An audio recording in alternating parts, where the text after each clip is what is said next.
Hi Jay, this is Ryan Mccarthy completing assignment 3 for Prof's 580 as a reflective podcast. My student ID is 1246134. Hope you enjoy this. Highly effective schools are run by highly effective principals. There is a relationship between effective leadership, effective schools, and learning. Leaders need to constantly reflect, assess, and adapt their practices to create effective schools and learning. This podcast will analyse key strategies that leaders can use to become more effective and in doing so, create effective schools and learning. I will discuss my understanding of what a learning-centred approach to leadership is and how schools and teachers need to change to become more learning-centred. Leithwood and Reel, 2003, illustrate that effective leaders influence schools in three key areas: setting directions, developing people, and developing the organisation. I'll continue to highlight how principals can develop these three key areas to create effective schools and learning. In setting directions, a leader must decide what approach they will take. I believe adopting a learning-centred approach to leadership will help create effective schools and effective learning. So what is a learning-centred approach? My philosophy to a learning-centred approach to leadership is one that has students and teachers learning are the central focus of the leadership. The leader works tirelessly to improve student learning environments and opportunities, but does not ignore the role of the teacher or the learning of the teacher. The leader provides tools, opportunity, and structures leadership so teachers have opportunities to learn. Southworth, 2003, has a similar view, describing learning-centred leadership as placing students and teachers at the heart of the leadership. However, importantly, I believe a learning-centred approach should not solely focus on the academic success of a school or a person as a measure of effectiveness. If leaders are to take a true learning-centred approach to leadership, they should recognise that learning and effectiveness can take many forms. Lovart, 2011, points out, education is much about building character as it is about equipping students with specific skills. Learning is different for all learners, and thus, if a school develops character, values, and the whole person, then learning must have occurred. We as educators have a role to aid in the learning for life, as well as developing academic success, as learning can mean many different things for each student. The next strategy is for leaders to create a shared vision, a direction for the school. The term shared vision, that for leaders in schools to be effective and influence student achievement, must be clear about what direction the school or organisation is heading. This ideal must not just sit in the mind of the leader or the assistants, but rather the whole staff, from the heads of faculty to the groundskeeper, for it to be effective. Lashway, 2006, commented that when a vision encapsulates people's own values and believe it, it is achievable. It inspires commitment and focuses their energy. Lashway also said, leaders who can inspire collaboration, consensus, and common goals have the potential to create breakthrough performance. This implies that a shared vision needs to be owned by all the staff in the community. Key stakeholders in the school, such as parents, need to have a say or a voice in the vision and the direction of the school. This can be done via surveys or an open forum, which the leader can engage in dialogue with the community to help bring a shared vision. Weber, 1987, also saw setting a vision and goals as one of, if not, the most important action of a leader. It is hard not to extrapolate that when direction is set and goals attached to the direction, that all aspects of school life, from curriculum to evaluating of teaching to resources that are needed, can be put into focus so that they function in a way that will aid in the reaching the desired destination. It's a quote from page 6. Weber also stated that consensus and organisational goals is regarded as extremely important, and that a vision and common goals bind organisations together. Finally, leaders need to Ensure that the vision is modelled on a personal level and communicated through the many agencies connected to the school. This vision is prioritised in their daily work, and they need to be masters at keeping the vision at the forefront of everyone's minds. The next step is developing people. Having worked in collaboration with key stakeholders in the school to set directions, the next step is to develop people. This encompasses developing students and staff to work towards aims, goals, and adopt a learning-centered approach to learning. Sharing power is often referred to as distributed leadership. Sharing power indicates that the principal trusts and respects his or her staff, and is the best way to encourage staff. The purpose of sharing power is to stimulate enthusiasm of its staff to aid in the development of the school to be more learning-centered. Learning-centered leaders have a willingness to distribute learning and empower staff across all faculties. This will have a spin-off effect. Distributed leadership will help create more learning-centered leaders within the school. Defoe and Eka 2005 state effective principles empower and support teacher leadership to improve teaching practice.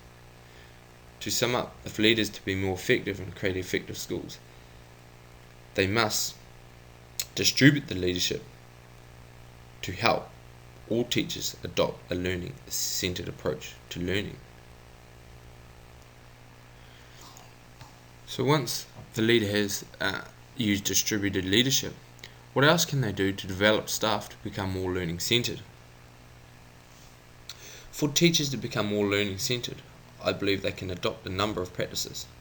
As stated earlier, my view of learning-centeredness means the focus of the leadership is on the learning of the students and staff, and that effective learning is not solely judged on the academic results.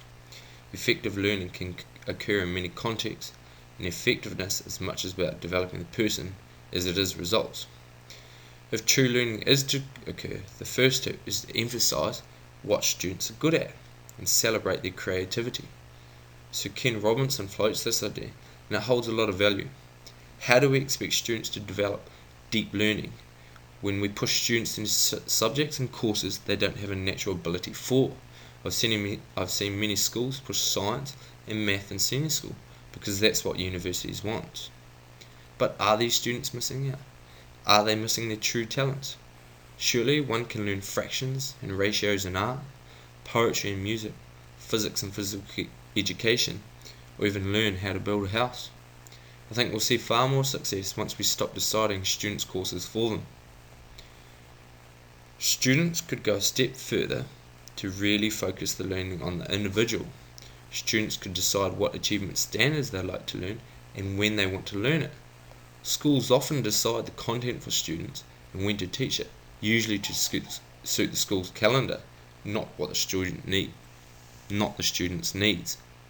Wouldn't it be great if students could decide what content they would like to learn, the form of assessment, and when in the school calendar they want to learn? This will develop, I believe, a greater sense of responsibility and more self-directed learning.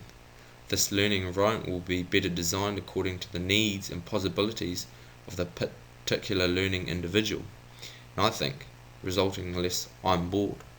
A way forward is to use project or inquiry-based learning.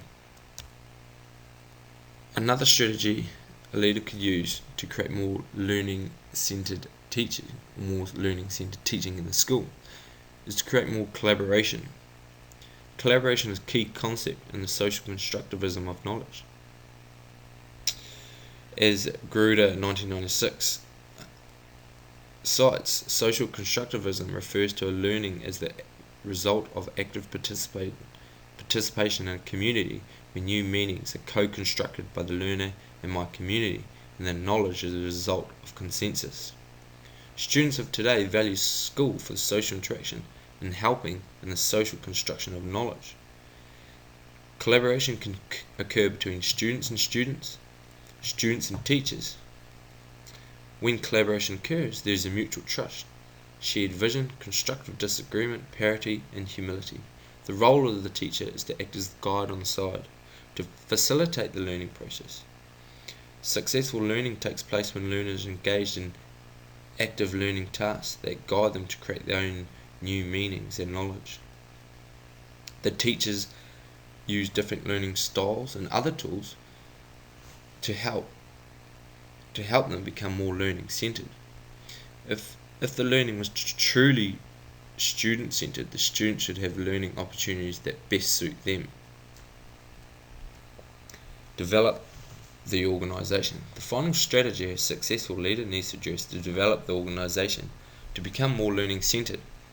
A strategy for this is to provide opportunities for dialogue. So what is dialogue, and how would it help develop staff and students of schools? Dialogue is referred to as a set of practices based on the idea of people coming together to create collective understanding. Isaac's 1993 describes dialogue as the sustained collective inquiry into the processes, assumptions, and certainties that compose everyday experience. Dialogue can occur between teachers of the same subject, different subjects, between students, and between student and the teacher. Dialogue aids in the creation of new understanding, requires a trusting relationship, and will aid in the social construction of knowledge. Dialogue provides teachers with the opportunity to gain a richer grasp of complex issues that cannot be achieved individually. Teachers are in the best position to change other teachers to a learning-centered approach. Dialogue will enable teachers to go beyond anyone's own individual's understanding. Teaching is often said to be a lonely profession. A strategy principals can use to create learning communities. Staff can use reflective dialogue based on a shared set of norms and values that allow them to critique their individual and collective performance. Teachers engage in a powerful form of professional development when they work together. One of the most powerful drivers of change involves learning from peers. Knowledge is lived in the day-to-day experience of teachers. Learning communities where teachers critique reflections that are shared with others will help increase the professional knowledge and ultimately enhance student learning. Professional learning groups need architecture or design if they're going to be productive. They need to be organised and arranged.